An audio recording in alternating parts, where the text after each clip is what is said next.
how many of you were punished by a professor or canceled by a club, something significant, because your point of view was not the same as the professor's point of view or the same as a group of students' point of view? Who's actually faced it in this room? Raise your hands. 1, 2, 3, 4, 5, 6, 7, 8, 9. Same number of Republicans and Democrats. 5 Republicans, 4 Democrats.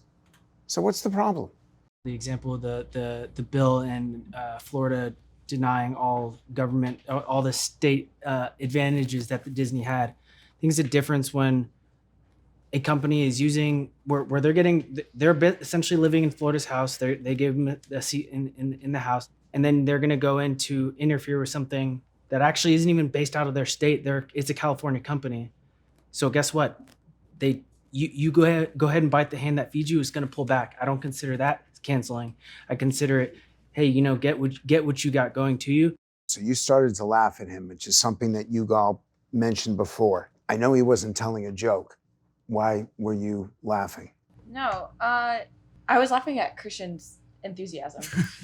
Corporations should not be retaliated against for expressing views on issues by government actors financially in order to corral them onto their side in a culture war. Which you used to believe.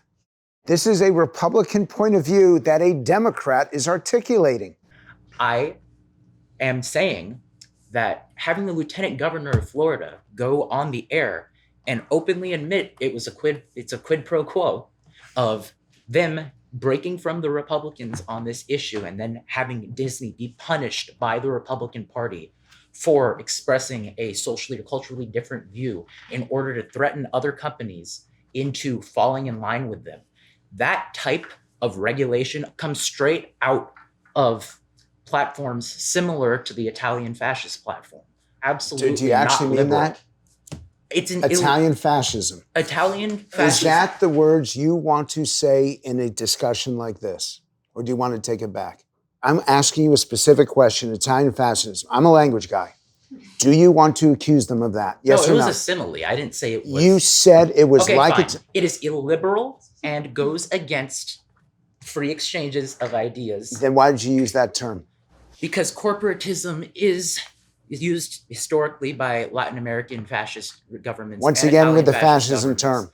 I'm not saying this as an insult. Did you use that phrase? Did you not? We can play the tape back. I play the tape back. I didn't call him a fascist. You said it was like fascism, like Italian fascism. Yeah, I'm sticking by it. My point is correct. I'm saying that policy is similar to policies that were in, for example, the Italian fascist platform, meant to corral the business community onto one political side. If you got something to say to him, say it. Stop doing it through him. How do you want to respond to him? Go ahead. As someone who's not a part of either the USC GOP or the Democratic Club, like I know Dr. Phil, big fan, by the way. You're super I know that you said that you found this to be respectful, but for me personally, like to use Colby's word, this is kind of horrifying. Like this doesn't seem to be like a politics issue. It seems like you guys just fundamentally don't like each other as people. It seems like this is going beyond your political beliefs and is really being like an assault on both sides of your characters. Is this not an example of passion? No, it goes beyond passion. I'm confident in that. I know what I'm saying. Do you buy this? By the way, I said that before we started using similes like Italian fascism.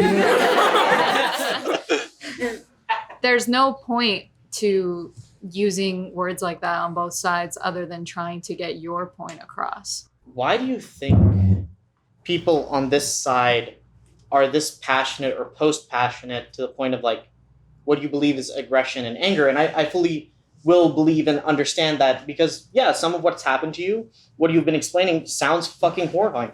Sorry.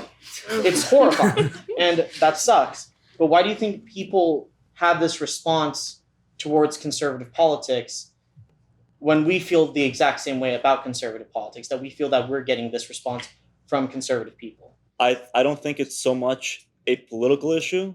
Like, yes, politics got radicalized on both sides, yes. but it's a generational issue.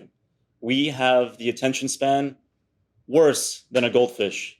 People cannot even watch a 15-second TikTok. I'm surprised everyone is still here, right? How can people actually engage in a conversation that, it's for 2 hours if we can't even watch a 15-second TikTok? It's a generational issue. I think that this conversation has brought out some of the worst in both sides, in vocabulary, but also just in where both sides are getting pretty riled up, right? And that's just not my experience with Republicans on campus. And I really hope that that's not your overall experience with Democrats on campus. I mean, I hope. I think I'm getting to know everybody and I'm feeling a lot more empathetic towards your point of view. Can I respond to that? But I want Dr. Oh yeah, Phil let to go. Dr. Phil go first. I'm wondering, are you trying to win an argument, make your point, and get it across, bang, bang, bang, or are you trying to solve a problem, reach a common ground? Because I felt like for a while there was some problem solving going on, and then I think it deteriorated into trying to win an argument. Were you trying to win an argument or were you trying to solve a problem? I think we try to win arguments as part of trying to solve a larger problem. His point is important. The best thing that you all have done on this side is that you ask questions, because that will both, through the question, you'll get a better understanding of where they come from. And in the way that you frame the question, you're boxing them in a little bit.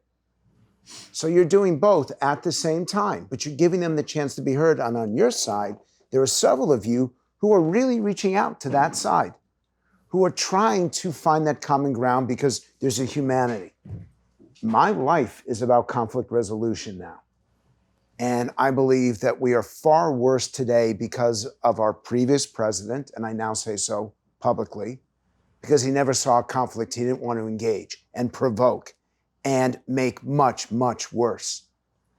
And there was a time when I didn't want to say that because I did not want to get the shit of him and all the people who support him, and it just wasn't worth it.